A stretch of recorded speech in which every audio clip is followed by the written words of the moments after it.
Sabi nila weak leader daw si PBBM. Ay, agree ako sa mga DDS. Lalo na si Digong, di ba siya yung may sabi na weak leader si PBBM. Totoo yan. Totoo talaga weak leader si PBBM. Agree ako sa kanila.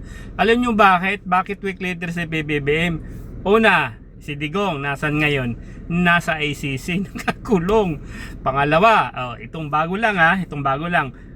Yung impeachment trial ni Sara Duterte, di ba? Tuloy-tuloy na. Di ba? Weak leader po talaga yan si PBBM, di ba? Tahimik lang pero kung tumali, wagas, di ba? Pangatlo, kailan lang din, Rodante Marcoleta, di ba? May kasong plunder at may panibagong warrant na naman, di ba? Wala pa ring piyansa. Di ba? Pangatlo na 'yun. Weak leader talaga si Marcoleta. Si PBBM. Pangapat, si Jinggoy, nakakulong din, di ba?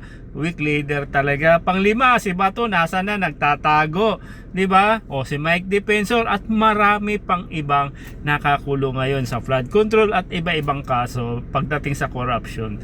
Ayan si PBBM, napakahinang presidente, napaka-weak leader, sabi niyang ng mga DDS, lalo na itong si Digong.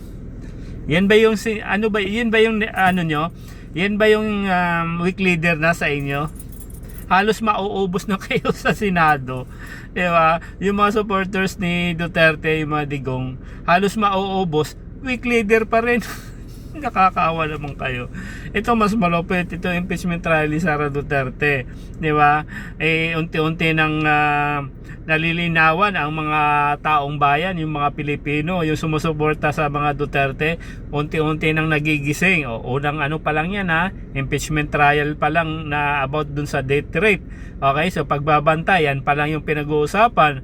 Much more pa pag may SALN na, di ba? Yung corruption, yung mga may regress piatos, di ba? Di ba? Ano ngayon ang mangyayari dito kay Sara Duterte at sa mga Duterte? Wala, laglag na. Pag hindi na manalo ito si Sara Duterte sa 2028, wala na, makakalimutan na itong mga Duterte at iiwanan na ng mga supporters yan, lalo na may ibang senador na yan, mga balimbing din yan, lalo na itong magkapatid Keta, balimbing din yan. Pag malaglag na ito si Sara Duterte, bibitawan na rin yung mga Duterte, di ba? Kayong mga DDS, ngayon pa lang gumising na kayo habang maaga pa. Huwag nyo na hintay na magsisisi pa kayo, kasi yung si amo nyo mauubos na yan, nakakulong na yan. Di ba? Lalo na ngayon, mainit yung impeachment trial ni Sara Duterte. Ano nangyari? Wala rin. Kahit anong tapang ng mga Duterte, di ba? May kahinaan din, di ba? Yung kahinaan nila, si PBBM na tinatawag nilang weak leader. Ano nangyari diyan? Di ba? Ngayon, tanong ko sa inyo, sinong weak leader? Si PBBM o yung mga Duterte? Lalo na ito si Digong, di ba? Matapang yan. Bakit nakakulong kung matapang yan? Di ba?